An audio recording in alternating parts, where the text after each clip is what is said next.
Lakle lakle Inspector Tayai Tayai Tayai Ahan bamakta da Inspector Tayai tabiri basingu James Hayruzamna taram nok chobugoloina ikok nona khurumzari ngasi su puduna laksari Inspector Tayai Chatruka Marpu Tarataruk Subataka. ngasi gi tangka gasi miyam gi dama puning loksing oina na ba amadi awaba pothana na bagi dama semjaba tangka aman afaba sing loksin bi fattaba sing di matau tambigan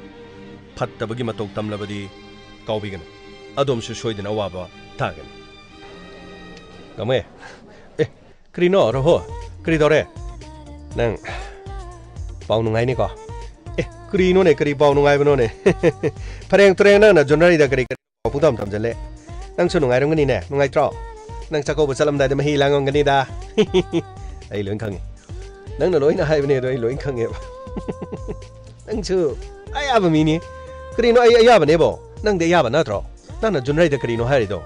som na kan da taming long da to punu pa da mo nai kri hai dai ni ne nang na ma tho marang khang de nang gi di mau oi bani na kri sauna ra su ke da ra su dum cheng ki da ba yai hai gi di le sa ni na krino ne nang mo kai ne na ba silai de bo nang su pra pharak ti nang su bira de dum ka ba mi ni ko nang su adu mai na to no ai su to ba ngami do nang khang dro harau rong ga ni na thenu na kapa ga nang wa da tarong ga da ba mong sing do ai loi na u ba nga ta ni ko yare yare nang khang ni ai jini nang matang sa kari ta do re ba nang na matang sa ba de hek to ga ni ai na matang sa ba de thenu de ta tam sing ga ni adai wa ba di sakau ba hala ga paung ma khale hai ge ni da kri su khalo nu da do gi di oi bungo kem tha ja ra hu jik ti loi hai do re khang bro loi na hai do ra ba ni yare nang ge kata screen no khang di hau bo hora di ko ado ni da screen no khang di ba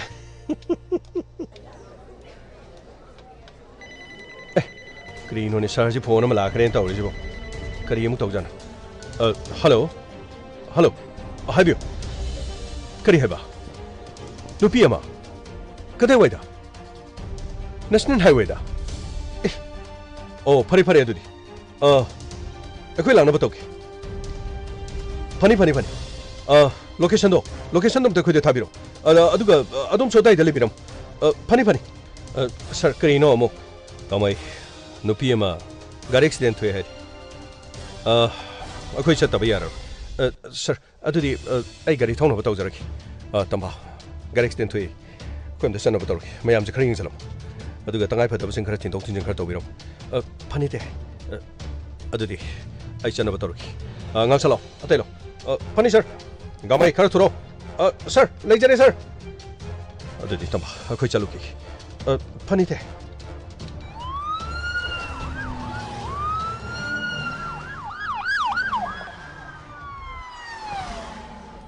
kamai tu jano mai matan ta tu result sibo enga khwa police la khang do ni akhoi na ne se pochei gam tho pai ai police to phone to gra bani pochei adu tarami pairami kholami adu tor kan mayam sele birib sing se sida lei ba pochei to pai bi gun ko tangai phada ba mai gari do adu bau da gari tu bam do horen moi gi investigation tor kine ba adu da bera thangni ko ba kitang kano to bi kitang sa to bi mai di helmet su bi du ga helmet um no me kainu to si ba nungai gi de da thokni thabak chalira sakau bu chalira sakau bu halaira karino thokno nungai gi de moi police ki team su lakte ne tawri lai pan moi po chai sile sing ne thim lo ko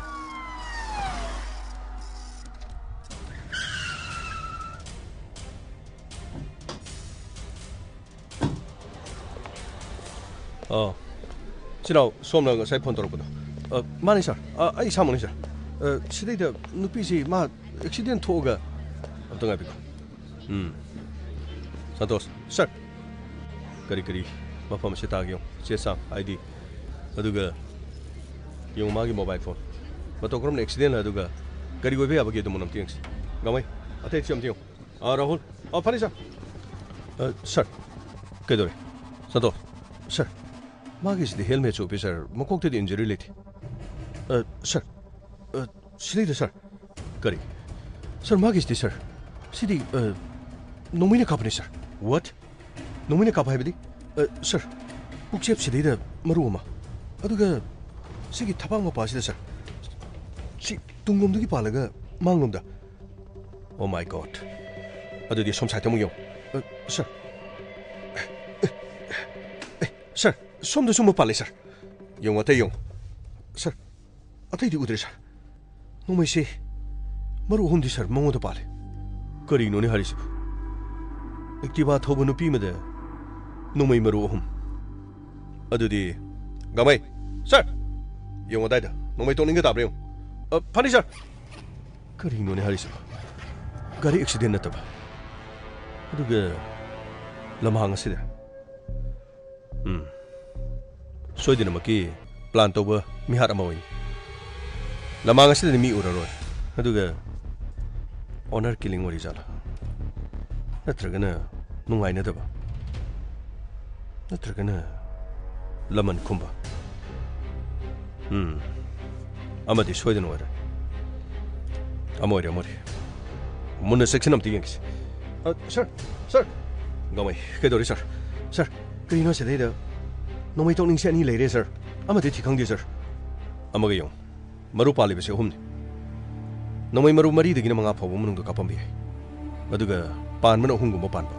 ꯃꯨꯟꯅ ꯑꯝꯇ ꯌꯦꯡꯉꯨ ꯐꯒꯅꯤ sir ꯂꯥꯎꯅꯦ ꯀꯔꯤꯅꯣ ꯅꯪꯁꯨ ꯅꯨꯄꯤꯗꯗꯤ ꯄꯥꯎ ꯇꯝꯁꯟꯕ ꯀꯜꯂꯦ ꯀꯔꯤꯅꯣ ꯅꯣꯡꯃꯩ ꯇꯣꯛꯅꯤꯡ ꯊꯤꯕꯗꯗꯤ ꯈꯔ ꯌꯥꯎꯕ ꯌꯥꯏꯗꯅ ꯔꯍꯣ ꯂꯥꯎꯅꯦ ꯁꯤꯗ ꯂꯥꯎꯅꯦ ꯅꯪꯁꯨ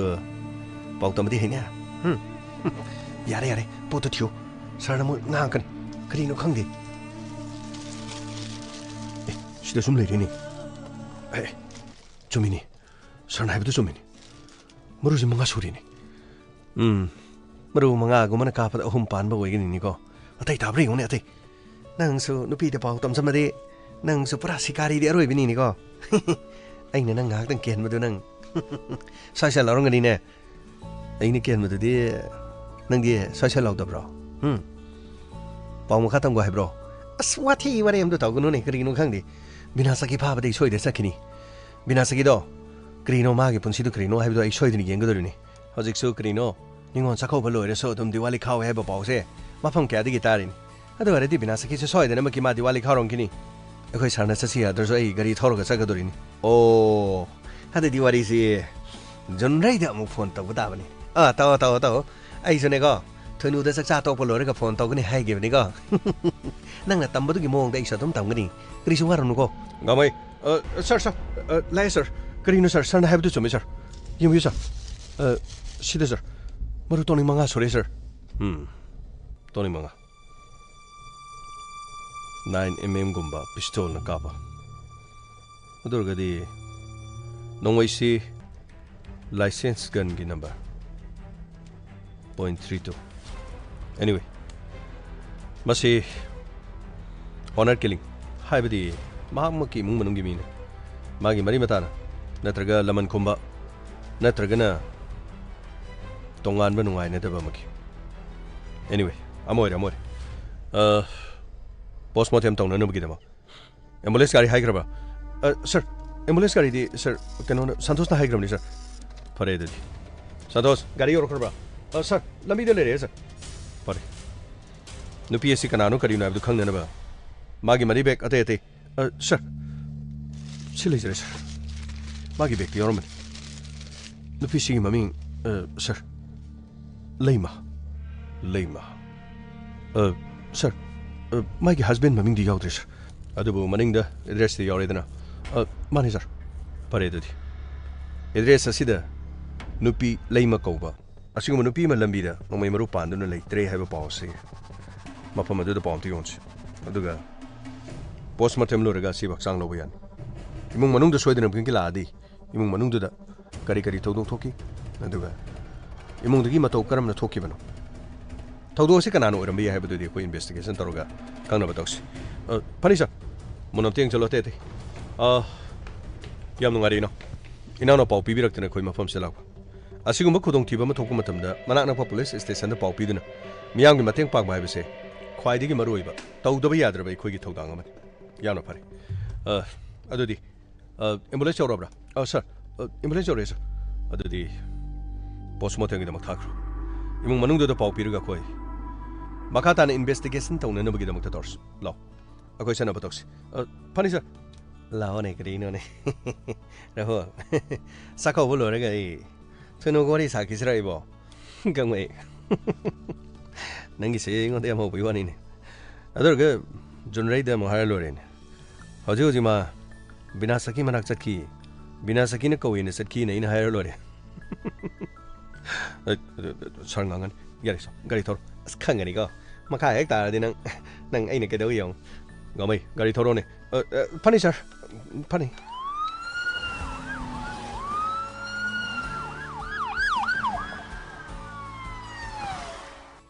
Come to Rizano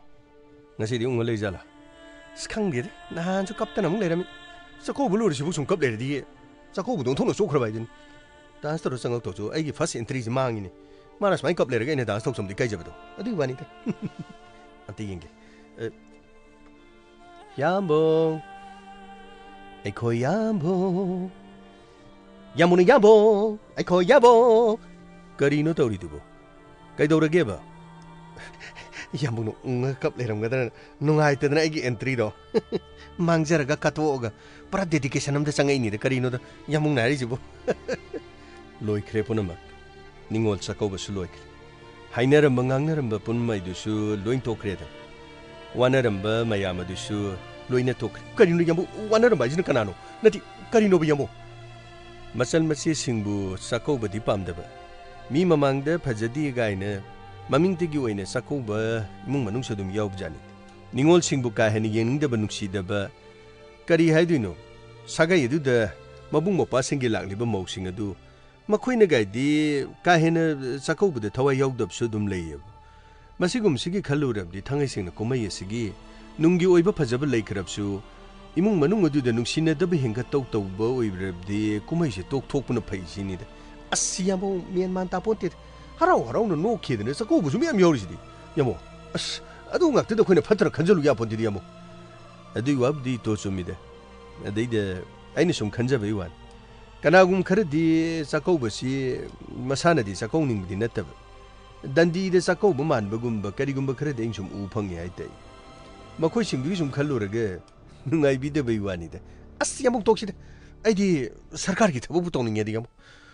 I'm a funny. Mina Karitaboktori. Gobitari, Manama Singtari, Mino Sitediamo, Mianmantadit, Caridori, Sakari Tabantori. A sea had the Yamo, was it Tavi one? Carium music, Matam de Digo. Tabak talked of a missing me when Udreva. She and talked of a missing chair, me when you select Treva. I could the character Sushi and Toydain. That the question Karga told Lipsibu, Nanakari when a Murageva. A Satu one at the Yamo. Sarkargi tabak to meet and me when a canbadon to select president. Do you want it? Do you have the Senzatum Zayod in a tabak loba? Senzatum Zating but the Karihan. Miam Masida Langaki Mating Panjan by Gedra. Masisu Miam sing the suits of Sabato dance low with the blade. Loaning Belangaki missing the Paniam, loaning Lesu, quite Saman and a Peter of Tar of the Peshado Lowrip. Asiamon a day the Peshalo Dronian. Winning the Namati got to Minane, Naro and Peshapi and Habuko, Adugane, Peshati Pizera again, Harga. Oh, yes, another Manum Limbers Gangadiamo, Pura Arroy we need. I do have the Senzatum Zai Simu Bigi Luton, the Yauba Duga Pakpadona Tone later. So Kuna see the Sigma Makali Watosi Yamna Sang Hante. I quite see the Sakoli Resakot of Rekandi. Masaki sang Yam Wang late. Sakopagi Manga, what Pelibaxing the Suma Makangi Watoxi Marang Kainadum to Ev. Garapsan Ibesi Kunai Magi Sakopagi Lemjenda Mangam Salandaba. Mioiba Kunai Mang Tahan be Yaknaba Makalamane, see Quimia Ponamati Kangi Kangedu.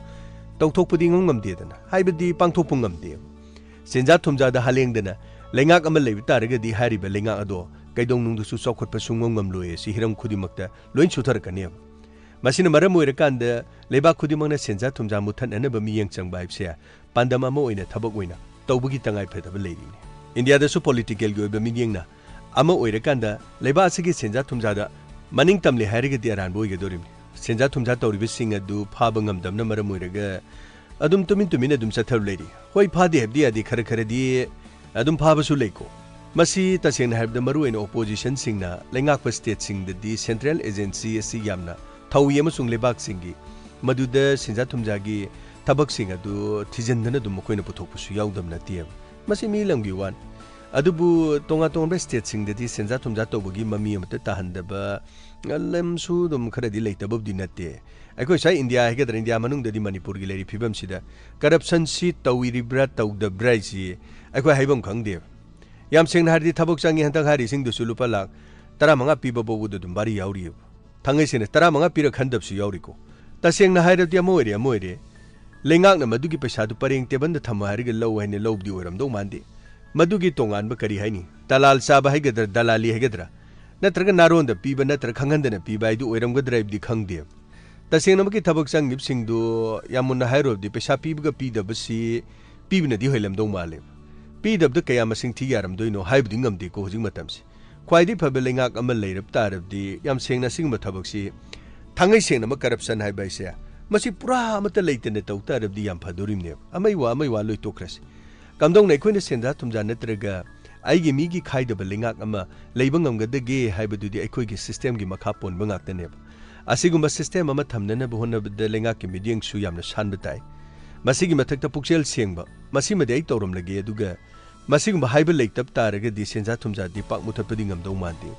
कनागुम्बा अमा अदुगा cell चारमदबि याइको मिसंग मिखाइ नाइरमदबसु दुम याइ पुनमक लोइ nganguबदि लेंगाक हाइदे लेंगाक तो लोइ हाइरु या पोनते लेंगाक पो ओइरो ममांग ओइरसु मनिंग ओइरसु लाकदब ओइरसु अमा पुनमक पुनसिलकांद महाका पुलिब कांगबुदुगी मरकता ख्वाइदगी पंपुक्सेल सेंगदबा इसे दुम खरदि यावरमबा याइ मसिना लेंगा अदुसु चेंथहंदोरिमने लेंगा अदुगी मपी मपा ओरिबा मकोक थंगबदु मा करिम यावरमदे खलस मागी मखादा लेरिसिंगदुदि मान सेनंगम पोनते सेंगना हाइरबदि असिगुम्बा सिंग असिदा सेंजा थुमजा यावकिदि मतुंगदसु करप्शन यावरोय हाइबने चिंबा फोंदोकिबदि अखोइगी चीफ मिनिस्टरना सुदुम लेखरे महाग यावरमदबा याइ तौरमदबा याइ अदोरगदि हाइदोकिबा थबक सिंग अदु हौजी थबक हाइदोनबा थरक यालिबा सिंग असे तसेंगना सेंजा थुमजा यावदना हाइबा तारगदि लौरिबा मियोय अदुगा पीरिबा मियोय अदु खक्तना खंगदो वाने कना खंगदोइनो सिददि मियामनदि पंगा ngangaga ita पंगा यापोनते अखोइनसु पंगा nganguबदि यापोनते याम लुरिबो वाफमदि हौजिक ओरि फिबमजे सेन पिनख्रिब्रा पिनदब्राइदु मसिगी फोंगना हाइबदि कनासु ngमोय पीरिबदुनसु खंगनिंगदि मरमदि माइ मसादु थबक यावरो लोरेन लौरिदुनसु खंगनिंगदि मदुदि मान लौरुदु उहनिंगदमनिन मसी मरम सिंगजि तोंगा लेखरकांद हौजिक लोरिबो फमजि स्टेट असि इंडिया के अतै स्टेट सिंगि हेना सौखटपगी मंगान यामनो वाटपा मरमना मैथमेटिकल की कैलकुलेशन दी येंगलुरबदि करप्शन हाइबसे अदुम लोइनदुना दुम लेफम थोकपगुम तौरि मरमदि चौखटब लेबाक सिंगदि मसी लुद तोंगदि यावबा दुगा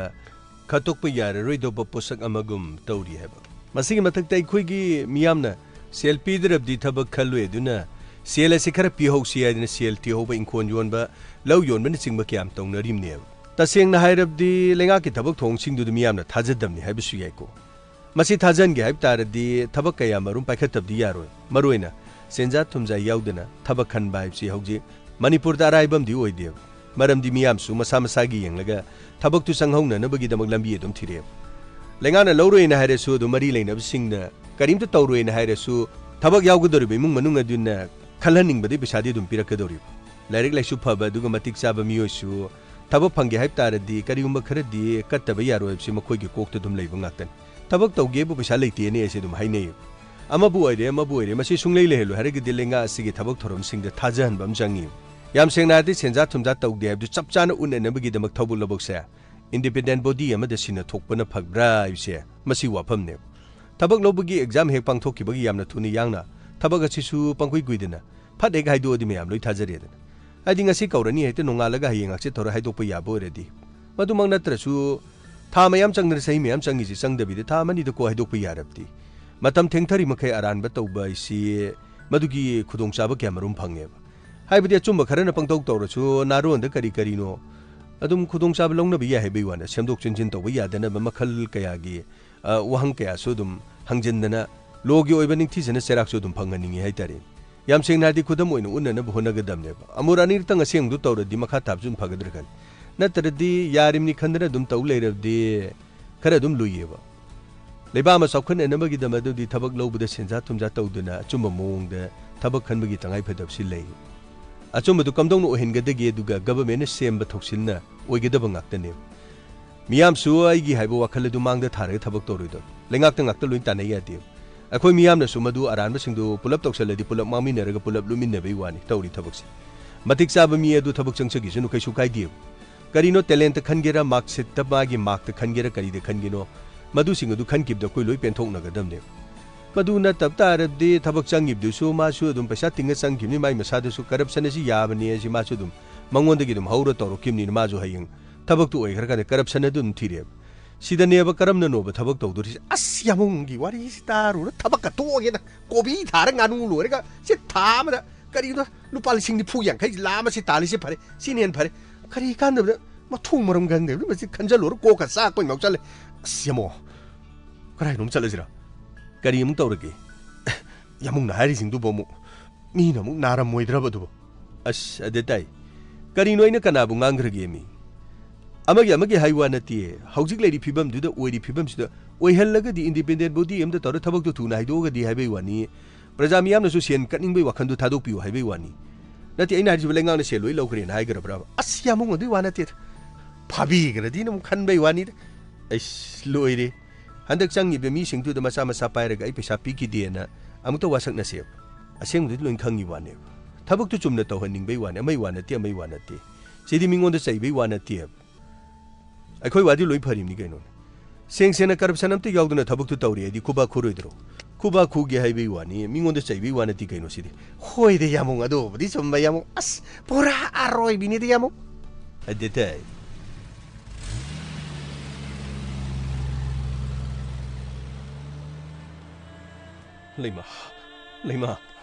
लेमा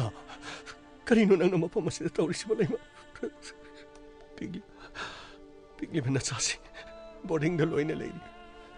निंगोल चखौबिगिनि हाइदुना अइना अंगांसिंग अदु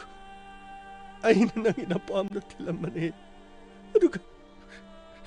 नंगना युंगे थबक खरा लोइसिलगा लाके हाइदुना युंगे थबक लोइसिलगा लाक अइना सोमदा नंग युमदा ngaइदुना लेरगा करीनो नंग lemma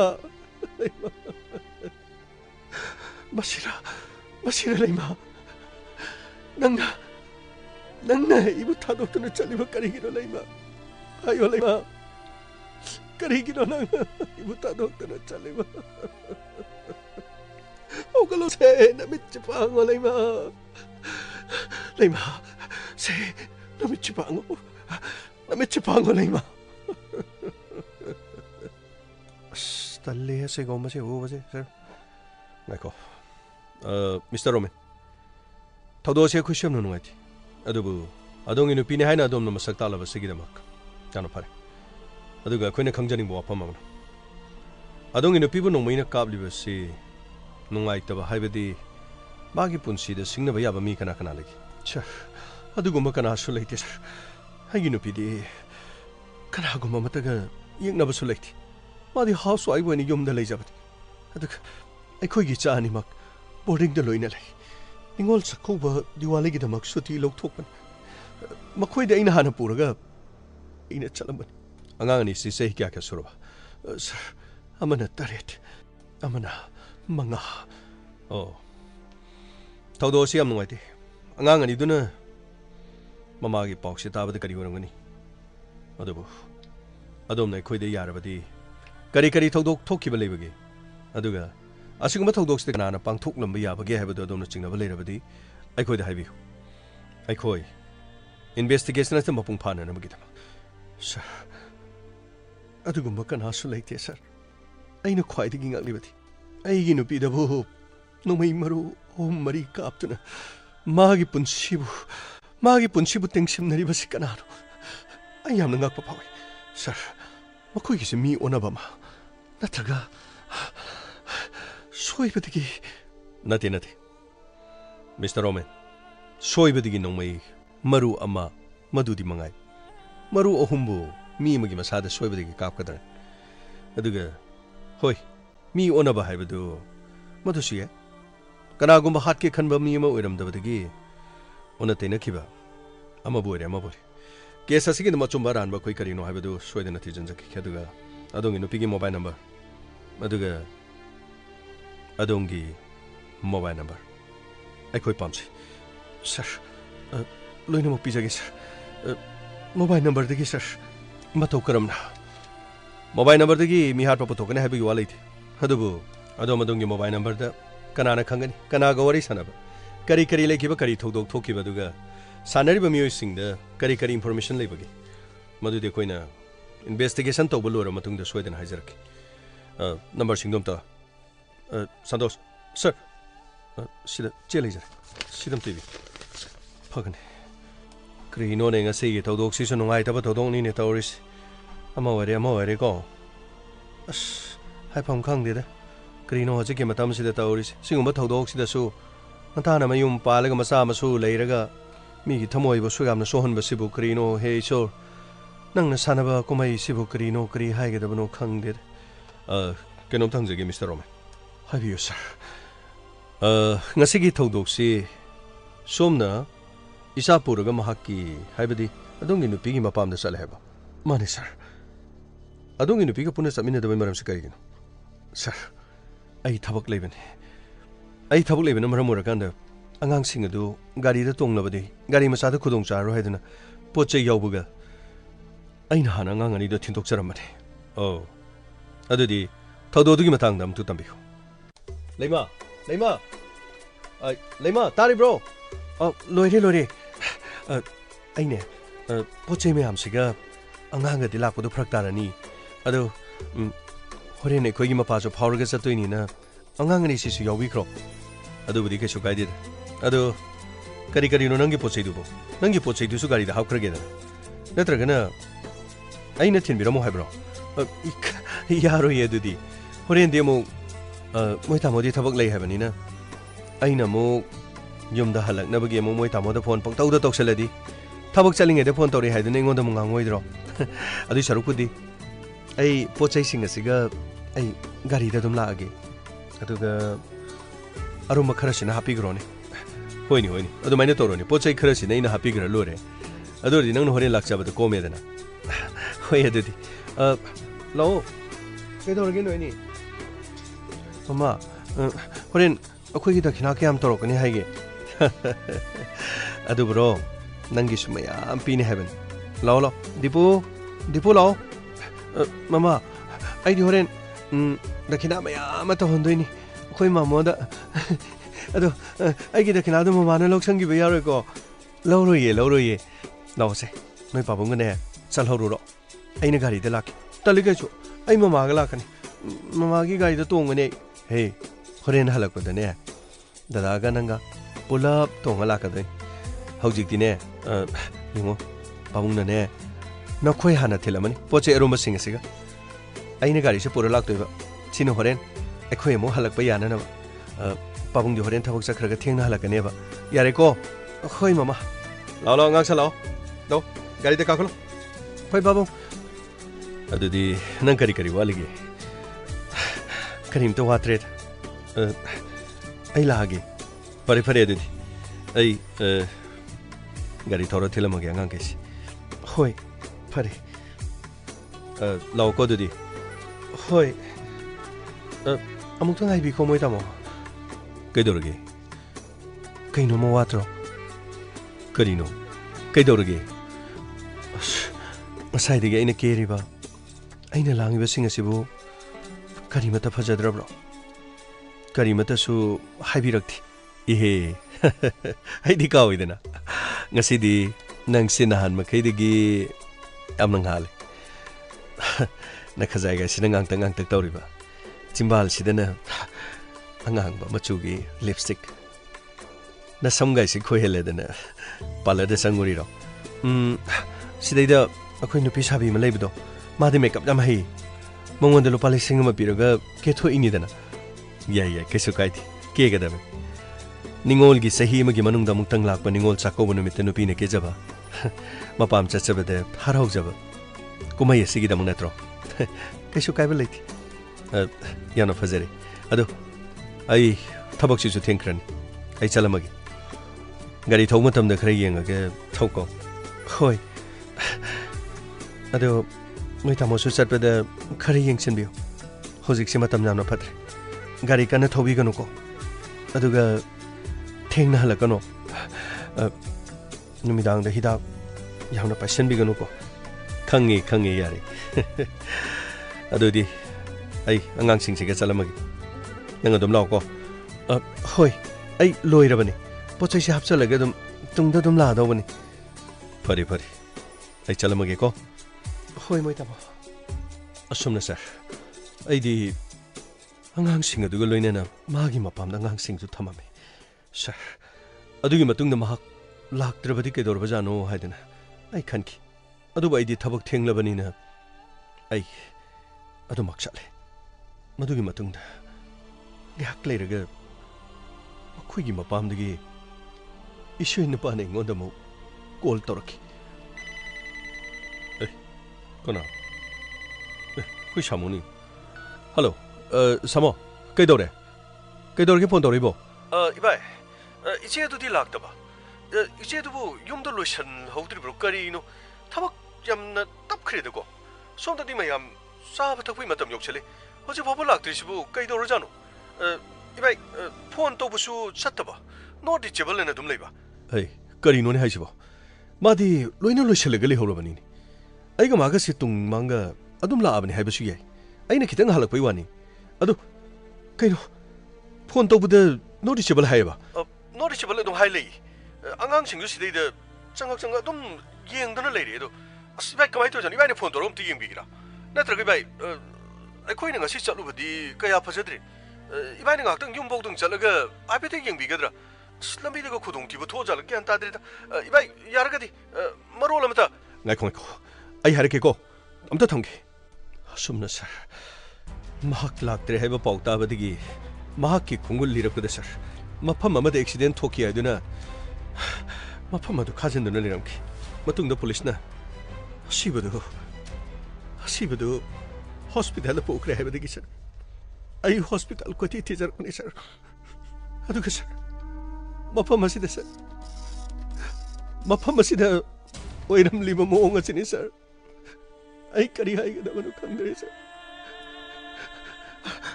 laima nang nei bu thadok tani pekli mana chani gai ga mathau karam na leho hai bano laima ai bu kari oi ho hai bano laima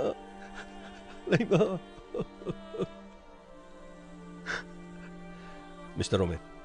yamna nungaiti adu adom suning singbiu adong inupida thawai lori basi nongmai maru ohumnani adong inupida nongmai na kapangam ba haibasi yamna kan yakna ba amadi soiden oirangada ba male adong na khangbi bada adong inupi laima mahak mayu makai palaktringeda atopa nuksina banu palerapra natraga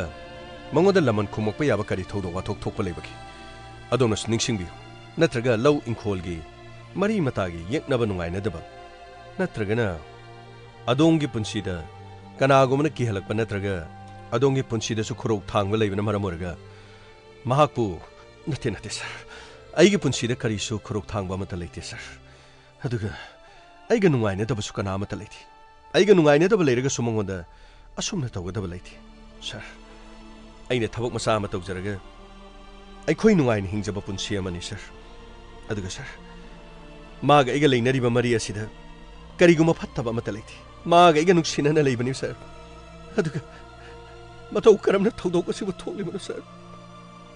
bihat padu puthok piyo sir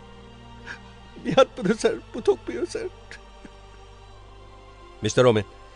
haujiga khoigi investigation chathari yam nungai jare adom nei khoide cooperation pibi basigi damak thajabiu mihat padi soidena puthokani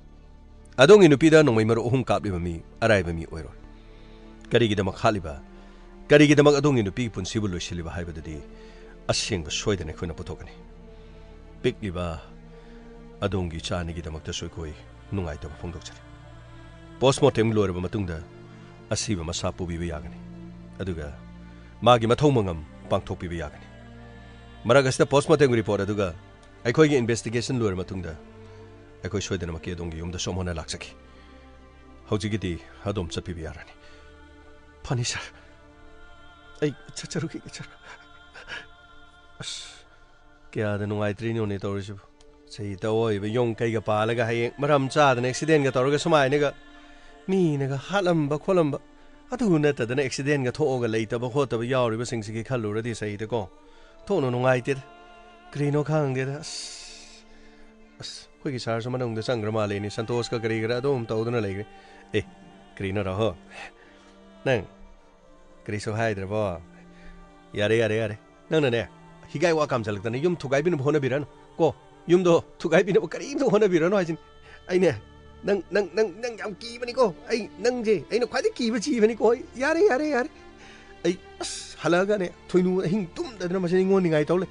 ꯑꯩꯅ ꯐꯥꯒꯤ ꯇꯧꯕꯅꯤ ꯀꯌꯥꯔꯛ ꯍꯟꯅ ꯍꯥꯏꯔꯕꯁꯨ ꯊꯥꯖꯗꯗꯅꯅꯦ ꯄꯨꯔꯥ ꯌꯥꯗꯦꯀꯣ ꯀꯨꯝꯍꯩ ꯑꯃꯅꯤꯀꯣ ꯑꯩ ꯍꯥꯏꯁꯤꯅꯤ ꯀꯨꯝꯍꯩ ꯑꯃꯅꯤ ꯑꯗꯨꯗꯤ ꯀꯨꯝꯍꯩꯁꯤꯗꯤ ꯅꯪꯅ ꯍꯧꯕ ꯅꯠꯇ꯭ꯔꯣ ꯅꯪꯅ ꯑꯩꯉꯣꯟꯗ ꯇꯧꯈꯤꯕꯗꯨꯗꯤ ꯑꯩꯗꯤ ꯑꯍꯤꯡ ꯇꯨꯝꯕ꯭ꯔꯣ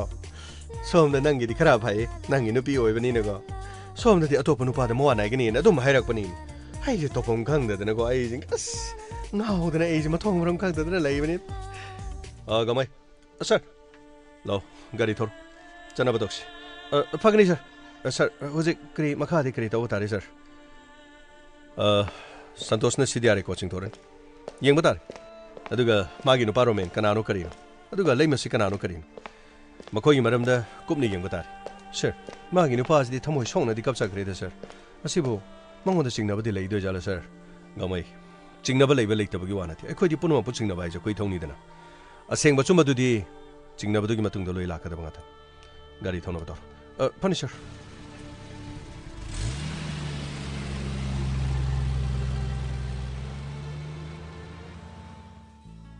ꯈꯪꯅꯤꯀꯣ ꯃꯁꯤꯗꯩꯗꯕ ꯍꯔꯥꯎ ꯅꯣꯡꯃꯇ ꯐꯣꯟ ꯇꯧꯔꯛꯄ ꯅꯠꯇꯦ ꯑꯗꯨ ꯇꯧꯔꯦꯒ ꯑꯗꯥ ꯇꯧꯔꯦꯒ ꯃꯥꯒꯤ ꯄꯨꯂꯤꯁꯀꯤ ꯊꯕꯛꯁꯤꯅꯕ ꯑꯗꯨꯝ ꯂꯣꯏꯈ꯭ꯔꯕꯅꯦꯕ ꯑꯗꯨꯒ ꯃꯥꯅ ꯃꯁꯤꯗꯩꯗ ꯐꯣꯟ ꯇꯧꯔꯨꯔꯒ ꯊꯕꯛ ꯆꯤꯜꯂꯤ ꯃꯦꯁꯦꯖ ꯊꯥꯔꯨꯔꯒ ꯍꯣꯔꯦꯟ ꯍꯜꯂꯛꯀꯦ ꯈꯪꯅꯦꯕ ꯑꯁꯤꯗꯤ ꯃꯥ ꯈꯪꯅꯦꯕ ꯑꯩꯅ ꯀꯩꯗꯧꯒꯦ ꯌꯦꯡꯉꯣꯕ ꯐꯣꯟꯒ ꯇꯧꯔꯛꯏꯅꯦ ꯄꯥꯏꯔꯣꯏ ꯑꯃꯇꯒ ꯄꯥꯏꯗ ꯉꯝꯗꯦꯅꯦ ꯇꯧꯁꯜꯂꯕꯅꯤꯅ ꯑꯃꯨꯛ ꯄꯥꯏꯍꯧꯗ꯭ꯔꯗꯤ ꯑꯃꯨꯛ ꯍꯜꯂꯣ ꯀꯩꯗꯧꯔꯒꯦ ꯑꯗꯨ ꯀꯩꯅꯣ ꯐꯣꯟ ꯄꯥꯏꯗ꯭ꯔꯤꯗꯨ ꯀꯩꯒꯤꯅꯣꯕ ꯌꯥꯔꯦ ꯆꯠꯂꯣ ꯑꯃꯇ ꯄꯥꯏꯅꯤꯡꯗꯦ ꯆꯠꯂꯣ ꯐꯣꯟꯒ ꯑꯃꯇ ꯅꯠꯇꯦ ꯀꯩꯗꯧꯔꯒꯦ ꯁꯅꯥ ꯀꯩꯁꯨ ꯇꯧꯗꯦ ꯀꯧꯕꯤꯔꯛꯀꯅꯨ ꯑꯃꯇ ꯀꯧꯕꯤꯔꯛꯀꯅꯨ ꯁꯅꯥ ꯀꯩꯗꯧꯔꯒꯦ ꯍꯥꯏꯕ ꯅꯠꯇꯦ ꯀꯔꯤ ꯇꯧꯔꯒꯦ ꯍꯥꯏꯕꯅꯤ ꯀꯔꯤꯁꯨ ꯇꯧꯗꯦ ꯀꯔꯤꯝꯇ ꯀꯩꯁꯨꯝ ꯇꯧꯗꯦ ꯍꯥꯏꯁꯤꯅꯤ ꯑꯩ ꯂꯣꯏꯅ ꯈꯪꯕꯖꯥꯠꯅꯤ ꯈꯪꯅꯕ ꯆꯍꯤ ꯑꯃꯠꯇꯁꯨ ꯉꯥꯏꯔꯤ ꯑꯗꯨꯒ ꯑꯩꯗꯤ ꯀꯣꯛ ꯁꯤꯗꯣꯛꯈꯤꯅꯤ ꯍꯥꯏꯁꯤꯅꯤ ꯂꯣꯏꯔꯦ ꯀꯔꯤ ꯇꯧꯔꯒꯦ ꯋꯥꯅꯤ ꯅꯪ ꯑꯩꯒ ꯈꯪꯅꯕ ꯆꯍꯤ ꯑꯃ ꯀꯩꯗꯧꯔꯕ 2-3 ꯁꯨꯗ꯭ꯔꯗꯤ ꯌꯥꯗꯕ꯭ꯔꯣ ꯀꯩꯗꯧꯔꯒꯦꯕ ꯀꯩꯒꯤꯅꯣꯕ ꯅꯪ ꯁꯥꯎꯔꯤꯗꯣ ꯑꯩꯁꯨ ꯂꯣꯏꯅ ꯇꯥꯕꯖꯥꯠꯅꯤ ꯑꯩꯁꯨ ꯃꯤꯅꯦ ꯃꯤꯅ ꯎꯕ ꯐꯪꯗ꯭ꯔꯕꯁꯨ ꯏꯅꯥ ꯑꯃ ꯄꯥꯟꯕꯅꯤꯅꯅꯦ ꯃꯤꯅ ꯉꯥꯡꯅꯕ ꯍꯥꯏꯅꯕꯁꯤꯡꯗꯣ ꯑꯩꯁꯨ ꯂꯣꯏꯅ ꯇꯥꯕꯖꯥꯠꯅꯤ ꯑꯦꯛꯁꯟ ꯄꯥꯜꯂꯦꯀꯣ ꯌꯦꯡꯉꯣ ꯇꯥꯁꯤ ꯃꯈꯥ ꯇꯥꯁꯤ ꯇꯨꯃꯤꯟ ꯂꯩꯌꯨ ꯅꯪꯒ ꯑꯩꯒꯅꯅꯦꯅ ꯑꯃꯨꯛ ꯍꯥꯏꯗꯣꯔꯗꯤ ꯕꯤꯔꯥ ꯑꯣꯏꯔꯣꯏꯗ꯭ꯔꯣ ꯀꯔꯤꯅꯣ ꯔꯥꯍꯨꯜ ꯅꯪꯅ ꯑꯩꯉꯣꯟꯗ ꯑꯃꯨꯛ ꯁꯥꯟꯅꯩ ꯑꯩꯅ ꯑꯃꯨꯛ ꯅꯉꯣꯟꯗ ꯁꯥꯟꯅꯩ ꯀꯔꯤꯅꯣ ꯈꯪꯗꯦ ꯍꯧꯖꯤꯛꯅ ꯑꯃꯨꯛ ꯀꯔꯤꯅꯣ ꯀꯨꯝꯍꯩ ꯉꯥꯛꯇꯅꯤꯀꯣ ꯌꯦꯡꯕ ꯍꯩꯔꯗꯤꯀꯣ ꯉꯥꯏꯈꯣ ꯇꯥꯁꯤ ꯉꯥꯏꯈꯣ ꯅꯠꯇꯦ ꯀꯩꯗꯧꯔꯒꯦ ꯃꯤ ꯅꯉꯣꯟꯗ ꯀꯅꯥꯅ ꯀꯔꯤ ꯑꯃꯨꯛ ꯇꯝꯁꯜꯂꯒꯦꯕ ꯅꯠꯇꯦ ꯅꯍꯥꯟꯒꯩ ꯑꯗꯨꯝ ꯋꯥꯔꯤ ꯁꯥꯟꯅꯔꯤ ꯑꯗꯨꯝ ꯄꯥꯎ ꯐꯥꯎꯅꯔꯤ ꯀꯔꯤꯅꯣꯕ ꯅꯪ ꯍꯧꯖꯤꯛ ꯅꯪꯅ ꯃꯤꯉꯣꯟꯗ ꯑꯃꯨꯛ ꯇꯧꯁꯜꯂꯤꯗꯨ ꯀꯔꯤꯅꯣꯕ ꯌꯥꯔꯦ ꯆꯠꯂꯣ ꯈꯪꯉꯤ ꯅꯪꯅ ꯑꯩꯒ ꯋꯥꯔꯤ ꯁꯥꯟꯅꯕꯗ ꯅꯪꯅ ꯁꯥꯟꯅꯅꯤꯡꯗꯕ ꯑꯩꯅ ꯃꯦꯁꯦꯖ ꯊꯥꯕꯗ ꯅꯪꯅ ꯍꯟꯅꯤꯡꯗꯕꯗꯣ ꯑꯩ ꯂꯣꯏ ꯈꯪꯉꯤ ꯍꯥꯏꯁꯤ ꯏꯍꯦ ꯑꯗꯣ ꯑꯩꯅ ꯀꯔꯤ ꯇꯧꯔꯒꯦꯕ ꯑꯩꯅ ꯂꯥꯟꯈꯤꯕꯗꯨ ꯀꯔꯤꯅꯣ ꯑꯩꯅ ꯁꯣꯏꯔꯤꯅ ꯀꯔꯤꯅೋ ꯅꯠꯇꯦ ꯑꯩꯅ ꯅꯉꯣꯟꯗ ꯃꯦꯁꯦꯖ ꯍꯟꯗꯕꯗꯨꯗꯤ ꯁꯣꯝꯗ ꯀꯦꯁ ꯑꯃ ꯆꯠꯂꯨꯕꯅꯤ ꯀꯦꯁ ꯑꯃ ꯁꯣꯝꯗ ꯅꯨꯄꯤ ꯑꯃ ꯅꯣꯡꯃꯩꯅ ꯀꯥꯞꯄꯒꯅꯤ ꯍꯥꯠꯂꯒ ꯊꯝꯃꯝꯃꯤꯁꯤ ꯌꯥꯔꯦ ꯆꯠꯂꯣ ꯍꯥꯏꯔꯨꯔꯒ ꯑꯗꯨ ꯇꯧꯔꯦ ꯃꯉꯛ ꯌꯥꯎꯗ꯭ꯔꯦ ꯃꯃꯤꯠ ꯌꯥꯎꯗ꯭ꯔꯦ ꯑꯗꯨ ꯇꯧꯗ꯭ꯔꯦ ꯑꯗꯥ ꯑꯀꯤꯕ ꯉꯥꯛꯇ ꯅꯪꯅ ꯑꯩꯉꯣꯟꯗ ꯅꯣꯡꯃꯇ ꯍꯔꯥꯎꯅ ꯀꯔꯤ ꯋꯥꯔꯤ ꯁꯥꯒꯦ ꯃꯈꯨꯠ ꯇꯠꯂꯦꯒ ꯃꯈꯣꯡ ꯇꯠꯂꯦꯒ ꯍꯥꯠꯇꯣꯛꯑꯝꯃꯦꯒ ꯏꯖꯠ ꯃꯥꯡꯍꯜꯂꯝꯃꯦꯒ ꯀꯔꯤ ꯋꯥꯔꯤꯕꯨ ꯁꯥꯒꯦꯕ ꯅꯨꯡꯁꯤꯅꯕꯒꯤ ꯋꯥꯔꯤ ꯁꯥꯟꯅꯁꯦꯅ ꯍꯥꯏꯔꯒ ꯅꯪꯅ ꯃꯤꯅ ꯍꯥꯠꯂꯝꯃꯒꯤ ꯑꯗꯨꯒ ꯃꯤꯅ ꯑꯗꯨ ꯇꯧꯔꯝꯃꯤ ꯑꯗꯥ ꯇꯧꯔꯝꯃꯤ ꯋꯥꯔꯤ ꯉꯥꯛꯇ ꯅꯪꯅ ꯁꯥꯕ ꯅꯠꯇ꯭ꯔꯣ ꯃꯣꯏꯒꯤ ꯅꯨꯡꯁꯤꯅꯕꯒꯤ ꯋꯥꯔꯤꯁꯤꯗꯤ ꯌꯥꯝ ꯅꯨꯡꯉꯥꯏꯕꯖꯥꯠꯅꯤꯀꯣ ꯔꯦꯞ ꯆꯠꯊꯕꯒꯨꯝꯕ ꯃꯤ ꯍꯥꯠꯂꯝꯕꯒꯨꯝꯕ ꯃꯤꯅ ꯍꯨꯟꯇꯣꯛꯑꯝꯕꯒꯨꯝꯕ ꯃꯇꯠ ꯇꯞꯄꯒꯨꯝꯕ ꯈꯨꯜꯂꯨꯕꯒꯤ ꯄꯥꯎꯗ ꯋꯥꯔꯤ ꯁꯥꯟꯅꯕꯖꯥꯠꯅꯤ ꯌꯥꯔꯦ ꯒꯃꯩ ꯂꯥꯎ ꯆꯠꯁꯤꯂꯣ ꯏꯕꯥꯅꯤꯁꯤꯗ ꯅꯨꯡꯉꯪꯒꯗꯤ ꯌꯥꯔꯣꯏ ꯑꯃꯁꯤꯅ ꯊꯣꯛꯂꯛꯎꯔꯒ ꯏꯕꯥꯅꯤꯅꯦ ꯍꯥꯏꯇꯥꯔꯦꯕ ꯂꯥꯎ ꯁꯣꯝꯗ ꯂꯥꯛꯑꯣꯕ ꯉꯥꯏꯈꯣꯍꯦ ꯀꯨꯝꯍꯩꯅꯤ ꯉꯥꯛꯇꯪ ꯇꯥꯒꯦꯁꯤ ꯀꯔꯤꯅꯣ ꯌꯥꯔꯦ ꯁꯅꯥ ꯅꯪꯅꯦ ꯉꯁꯤꯗꯤ ꯋꯥꯔꯤ ꯁꯥꯟꯅꯅꯤꯡꯗꯗꯤ ꯌꯥꯝ ꯐꯔꯦ ꯑꯩꯁꯨꯅꯦ ꯉꯁꯤ ꯆꯥꯛꯈꯨꯝꯗ ꯆꯥꯔꯣꯏ ꯑꯩꯅꯦ ꯆꯥꯛꯈꯨꯝꯗ ꯆꯥꯔꯣꯏ ꯍꯥꯏꯁꯤꯅꯦ ꯅꯪ ꯑꯩꯉꯣꯟꯗ ꯈꯟꯅꯕ ꯌꯥꯝ ꯍꯧꯕ ꯅꯠꯇ꯭ꯔꯣ ꯐꯔꯦ ꯑꯩ ꯊꯝꯃꯒꯦ ꯆꯥꯛꯈꯨꯝꯗ ꯆꯥꯔꯣꯏ ꯍꯥꯏꯁꯤꯅꯦ ꯆꯥꯛꯈꯤ ꯆꯥꯎ ꯆꯥꯔꯣꯏ ꯇꯣ ꯑꯩꯁꯨ ꯑꯝꯇ ꯆꯥꯔꯣꯏ ꯍꯥꯏꯁꯤꯅꯦ ꯑꯣ ꯆꯥꯗ꯭ꯔꯗꯤ ꯇꯣꯛꯑꯣ ꯑꯩꯁꯨ ꯆꯥꯔꯣꯏ ꯊꯝꯃꯦ ꯀꯔꯤꯅꯣꯅꯦ ꯀꯔꯤꯅꯣ ꯁꯟꯇꯣꯁ ꯌꯥꯝꯅ ꯁꯥꯎꯏꯗ ꯀꯔꯤ ꯆꯥꯁꯜꯂꯨꯔꯒꯦ ꯉꯁꯤꯕꯣ ꯅꯪꯕꯨ ꯆꯥꯛꯀ ꯆꯥꯔꯣꯏ ꯍꯥꯏꯗꯨꯕꯨ ꯀꯔꯤꯅꯣ ꯒꯃꯩ Rahul Noi, kayang kuire. Koi idreda. Sak char. Ai ngodi ra nam chining ebo. Skana roida. Nungsi mai sak to. Luckily, luckily. Inspector. Tayai, tayai, tayai. Luckily, luckily. Luckily, luckily. Inspector. Tayai, tayai, tayai. Uthanaba. Kanbinaba. Thank you, sir. Welcome. Uthanaba. Kanbinaba.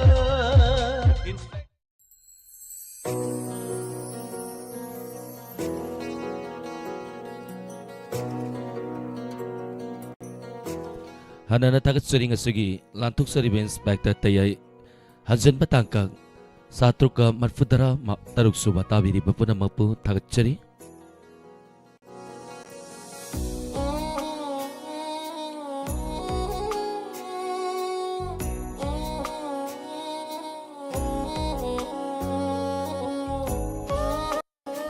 mayam na pibira pa feedback ama di comment tentak na pasagi Premsit Huidrom Tagatsari, Taram Saruya Birapa, Event Toy Oinam, Tagatsari, Pabung Zen Takumar, Wari SC of Nafazaying as Sugi Inspector Tayai 696 Subatanka and Tapirapa Tagatsari. Thank you.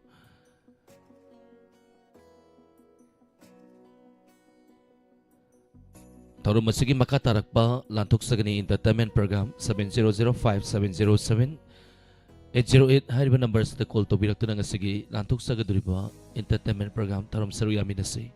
si lona na Manipur online dalay biriba miyoy sing hana na tagat sari inakta dalay heningi hay na sayo ribay say ni say sibusa liba nirmala tagjama madi say sige sayreng ba puspara ni Laishram say sige taway happy riba Binod Kumar Sarma kudol tamsari mayampun na tamin nasi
Yekraba saktami thamoida lotli thamoida chetna Yekraba saktami thamoida lotli thamoida chetna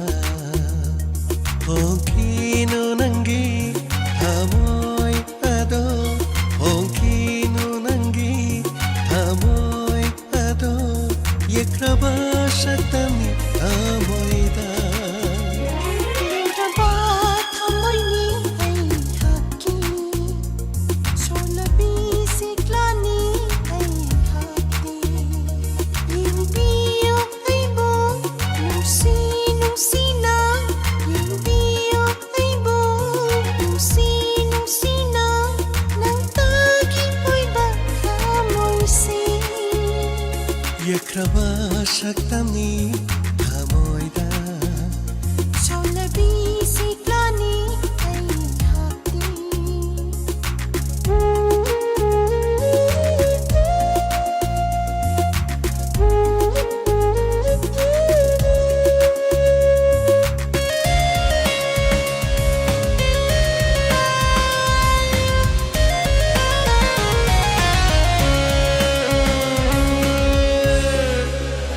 Aja thabal na tangjabi Nangi nungsi mai thomi Amampan na tangjabi Nangi kuchuni Aigi naya takham oi ribi Kayang nuksi zamanang mo Taklani layrang kundona Lang tag na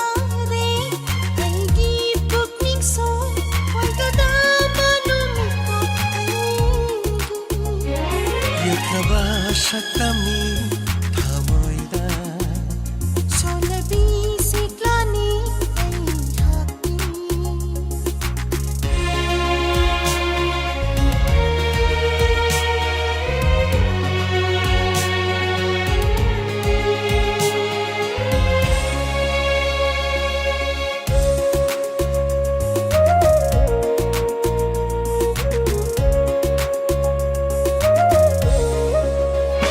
Lakloy ne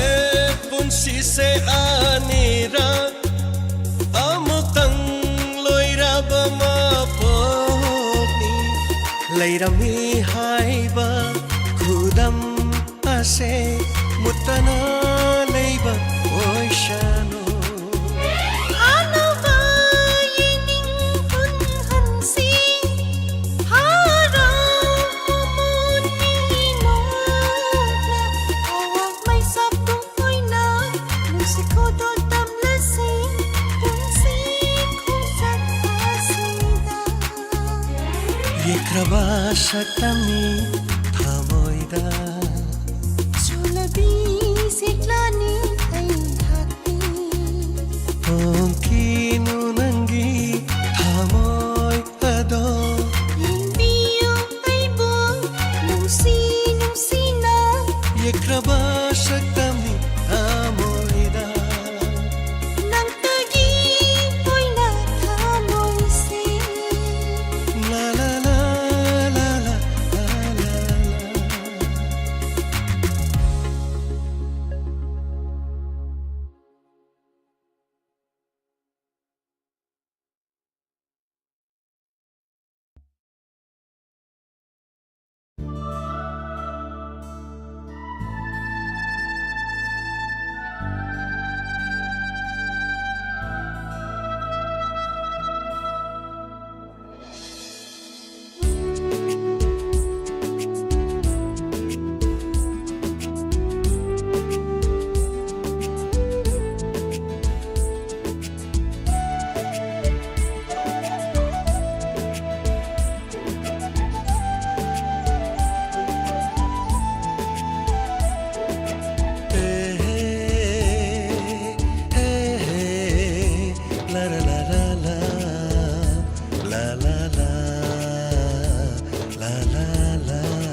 ꯑꯩꯅ ꯉꯥꯎꯖꯕꯤ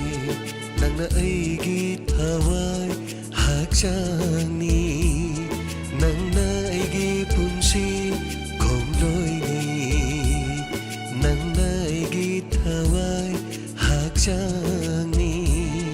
ꯅꯪꯅ ꯑꯩꯒꯤ ꯄꯨꯟꯁꯤ ꯈꯣꯡꯂꯣꯏꯅꯤ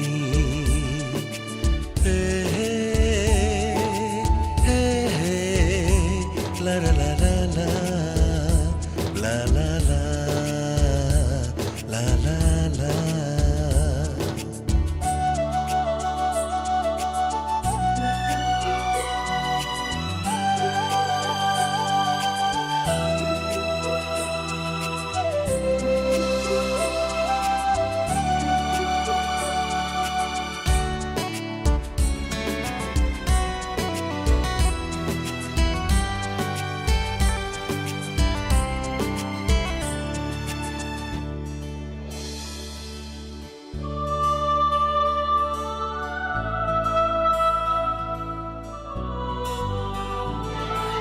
우리와 삭담시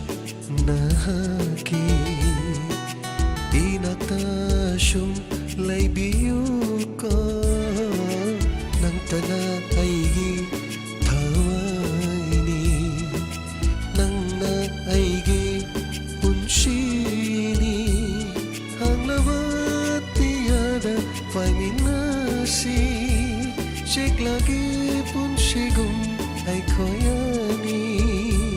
Hanglawatiyada faiminasi Siak lagi pun sigum ay koyani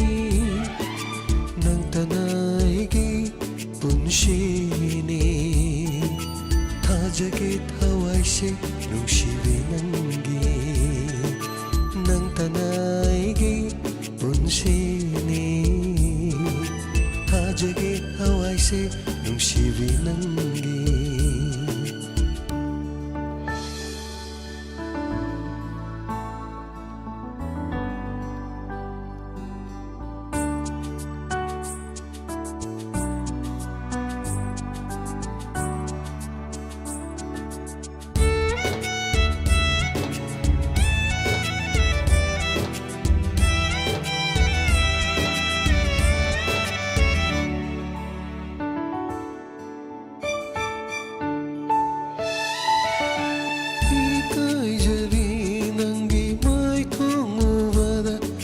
Masu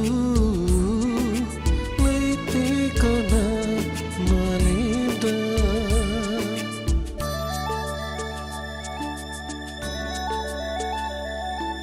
ikai jari nangi mai tongu wada taja masu leite kona malinda nang tana aigi punshini Tajagit hawai se nung silinanggi Nang tana aigi punsini Tajagit hawai se nung silinanggi Hey hey hey la la la la la la la la la la la la la la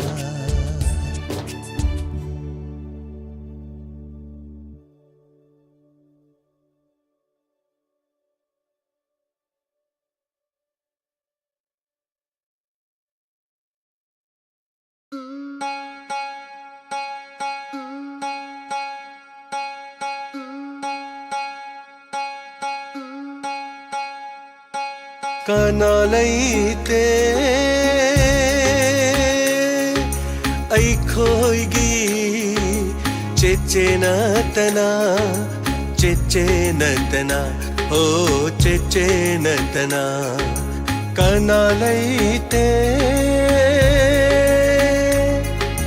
ꯑꯩꯈꯣꯏꯒꯤ ꯆꯦꯆꯦ ꯅꯠꯇꯅ ꯆꯦꯆꯦ ꯅꯠꯇꯅ Oh Chenatana Lairaba mapo oirubana Kada leijade ai khoi gidi taibang sida Ichenatana Ichenatana Oh Ichenatana Taibang ase Aigidi Amambalambi Oh Amambalambi Kanalaite Aikoigi Chechenatana Chechenatana Oh Chechenatana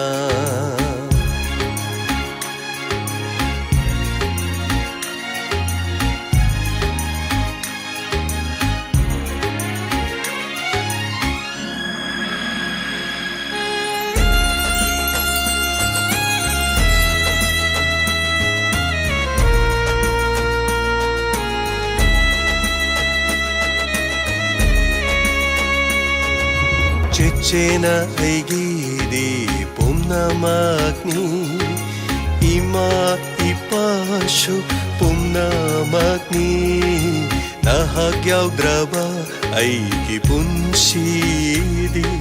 Pumnamak aremba aigi punsini Kanalaite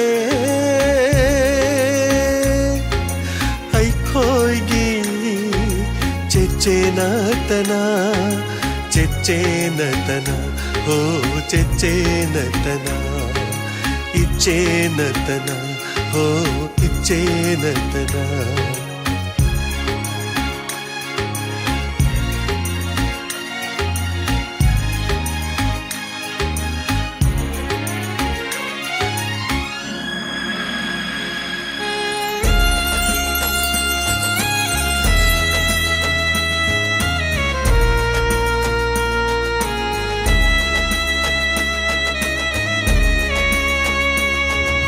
Hadokto na chatpa ngamlaro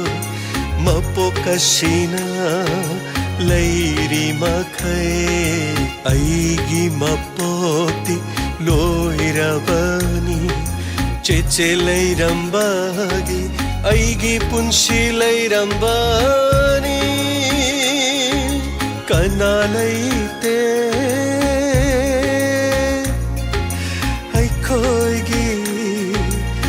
Ichenatana Ichenatana Oh Ichenatana Chechenatana Oh Ichenatana Chechenatana Oh Ichenatana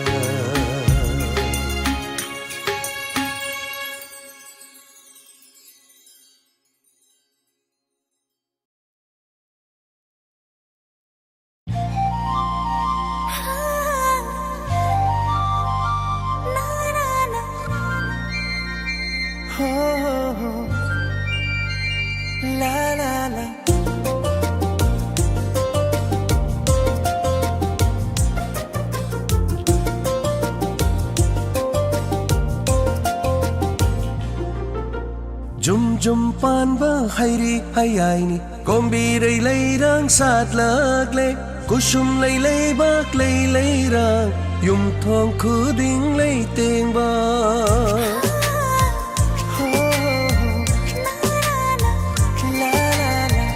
Jum pan ba hairi hayaini kombi rei lei rang sat lag le kusum lei lei bak lei lei rang yum thong khu ding lei teng ba Sazibu Sairao ba Lagle lagle Sairao ba Sairao ba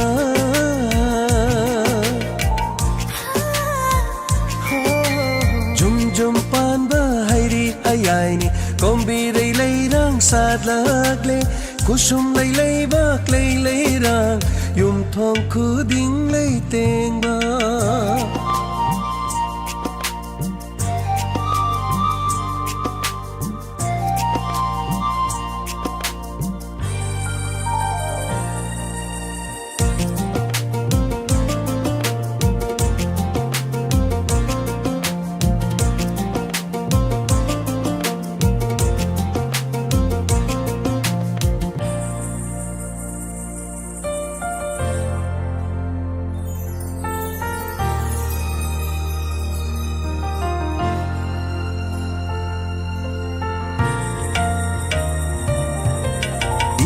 ꯏꯃꯨꯡꯁꯨꯅ ꯊꯣꯡꯒꯥꯟ ꯈꯨꯗꯤꯡ ꯉꯝꯖꯕ ꯀꯠꯅꯔꯤ ꯂꯥꯏꯔꯝ ꯂꯦꯟꯗ ꯆꯠꯈ꯭ꯔꯕꯁꯤꯡꯗ ꯇꯔꯥ ꯆꯤꯟꯗꯝꯅꯕ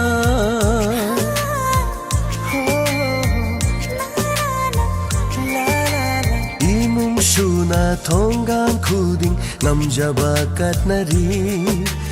ꯂꯥꯏꯔꯝ ꯂꯦꯟꯗ ꯆꯠꯈ꯭ꯔꯕꯁꯤꯡꯗ ꯇꯔꯥ ꯆꯤꯟꯗꯝꯅꯕ ꯀꯨꯝꯖꯥ ꯈꯨꯗꯤꯡ ꯁꯣꯏꯗꯅ ꯇꯔꯥ ꯆꯤꯟꯗꯝꯕ ꯂꯥꯛꯄꯤꯌꯨ ꯀꯨꯝꯖꯥ ꯈꯨꯗꯤꯡ ꯁꯣꯏꯗꯅ ꯇꯔꯥ ꯆꯤꯟꯗꯝꯕ ꯂꯥꯛꯄꯤꯌꯨ ꯀꯠꯆꯕ ꯉꯝꯖꯒꯦ ꯀꯨꯝꯖꯥ ꯈꯨꯗꯤꯡ ꯀꯨꯝꯖꯥ ꯈꯨꯗꯤꯡ ꯁꯖꯤꯕꯨ चैराबा लागले लागले चैराबा चैराबा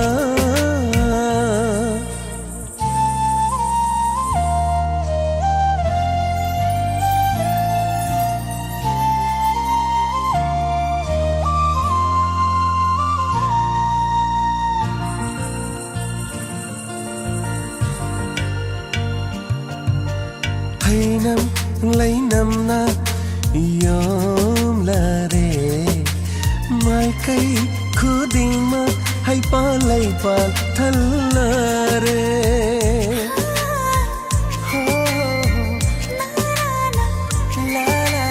Hainam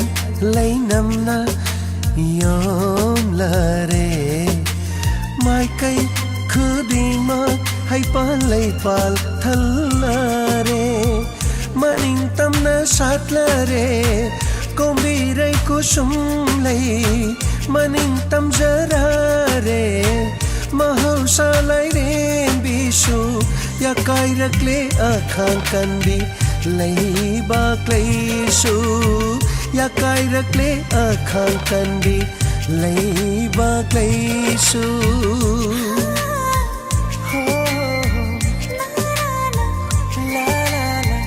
Jum pan ba hairi ayai ni kombirai leirang sat lagle kusum lei bak lei rang yum thong khuding lei teng ba sajibu chairaba lagle chairaba chairaba chairaba Chairaba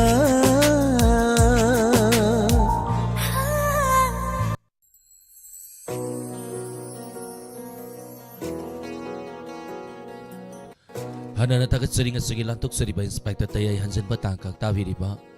Nikita tagat-sari Bizia Hawaibam Lay Matumbi Konzembam tagat-sari Tarom Saruya Birapa Thank you Imabimola Konsum tagat-sari Ibentoy Oinam tagat-sari YouTube to lay video basing na entertainment program kita magta next best to lakpiu maya puna mapuk korang nangai dun lay seram ge loina na awa ba marata mikuk amatursu momon nok minasi thorom latok tu na tahan sari basi 90.0 Wahong radio amadi Diamond TV gi thorom paring singi hosiki wena di mekuk kradang mayam digi latok sari puna mapu kurum sari